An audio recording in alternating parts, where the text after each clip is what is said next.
It's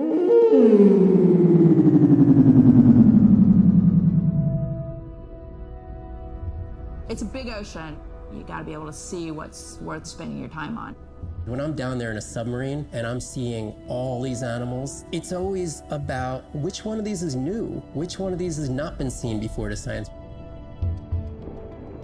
Why did these animals come here as opposed to there, and where are they going? There are really tangible things that we can do now to start answering some of these questions, but as the technology develops, we can become more and more and more and more sophisticated. Technology is emerging on all fronts. We're using all this side-scan sonar and hydrophones to map things out. We can use these sound underwater surveillance systems to actually track whales and see them move all around the ocean. There's a new field called environmental DNA, where you just look at the sloughed off cells that are in the water to know who is there. Oh, the whale shark was just here. Can we follow it? And you sniff the trail of the whale shark's DNA. How am I going to understand a shark if I'm thinking like an old world primate? We're totally different. It took me several years to look at the eyes, to look at the hardware, to measure the light, and to build the camera so we could get all these hints into how that shark might be seeing the world. It's like a detective story.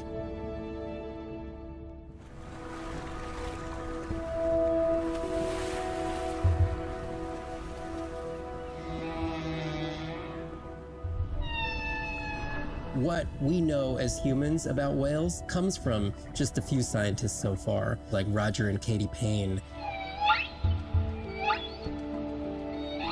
They had background in music, and by kind of mapping out the songs, noticing that if they would look at this almost like a song sheet, every 15 minutes or so there would be a repeat.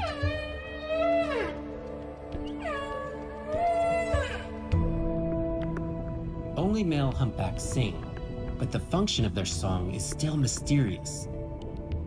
The general belief is that whale songs serve the same purposes that bird songs do, as ways for males to advertise for mates and to challenge rivals.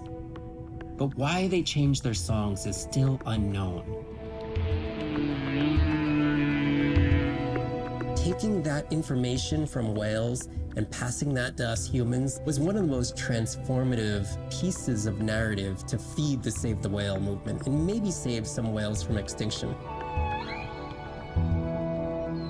These animals are sharing this world that might have been millions of years going on in their world, and suddenly, for the first time, we, as humans, are tuning in.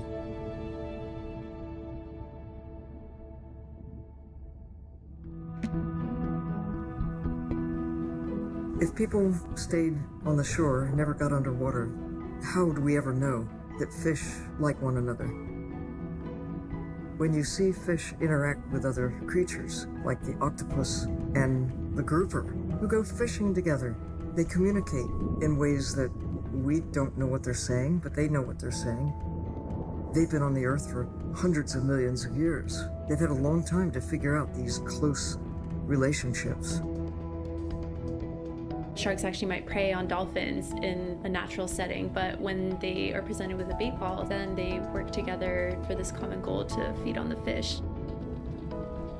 We had very large bait balls spread over probably half the size of a football field. We had mobula, we had dolphins, the bait was shifting everywhere, animals were coming in, moving out, just moving so quickly. So we have some orcas around the bowl and also under. So everybody works together as a team, herding the fish. Males, female, everybody is doing this, and they will eventually share the stunned fish afterwards, which is pretty amazing to see. There is no competition. So everybody's working together and everybody is sharing the prey afterwards.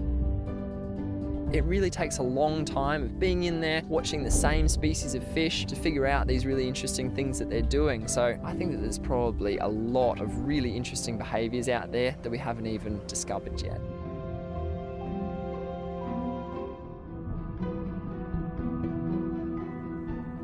Jellyfish have mechanisms of self-repair. They're constantly getting bitten by turtles and chunks getting taken away. 50% of the jellyfish population are wounded.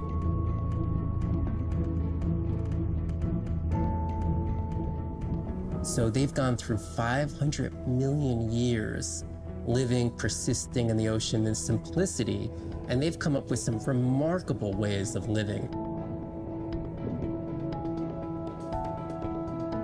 There's something called the immortal jellyfish and how they age, aging in reverse, which we're just beginning to understand, where they get old and then degenerate back into a youth again.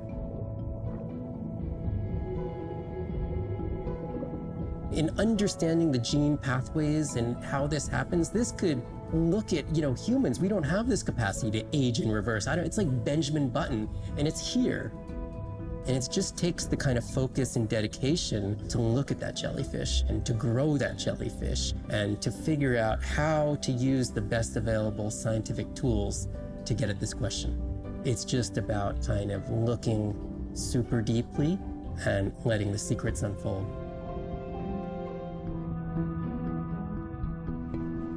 The energy from our star flies through the universe, through our atmosphere, and hits us at the ground. But now, when we go underwater, the ocean properties of water are like pure blue filter. So it's gonna filter out all these other wavelengths except blue. As you go down further, it's primarily blue, blue, blue till 700 meters. And at that level, there's still faint photons of sunlight in the blue range, and we call this the twilight zone. And there, animals are still perceiving a tiny little bit of our sun's energy. Below this, it's gone. 24/7 darkness.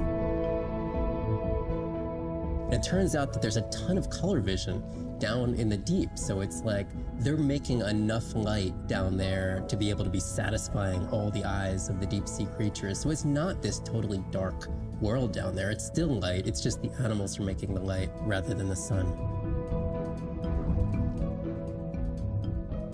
We've designed all this technology to kind of satisfy our visual hardware. As I started looking at other animals, they have totally different hardware. And I've been looking at everything through these silly little primate eyes. We have to overcome our humanness to jump behind the world of a shark or another creature and see the world from their perspective. We found a biofluorescent shark, and it only sees right at the blue-green interface. So it's really just tuned to a very similar spectrum to the environment it lives in. This fluorescence was creating greater contrast for the shark. It's like this endless well of information. We're at the very tip of the iceberg. These animals travel thousands of kilometers, navigating open oceans that have no physical landmarks. They have that innate ability to find their way.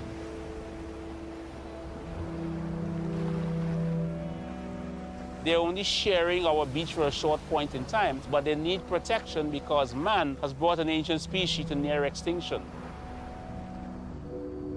I got involved at a time when hostilities were very real. People came with guns and machetes to poach a turtle. We would protect these animals at all costs. Because on the high tides, when the tide comes up, this area here will be flooded, right? So when the sea turtle lays her egg, the nest requires a constant temperature. And if we recognize that this nest is in a real bad spot, we choose a spot further inland on the beach that's stable, and then we would evaluate if the eggs were able to hatch because of us moving them. And in both cases, we're always right. So as the villagers began to benefit from the tourism that turtle conservation was creating, they saw that the turtle was worth more to them alive than dead. The children really love sea turtles. We educate them, but we involve them. And by so doing, we get them to a level of interest where they want to become actively involved. When we first started this conservation work, we would encounter at the height of the nesting season 30, 40 turtles. Now we encounter over 500. That's significant.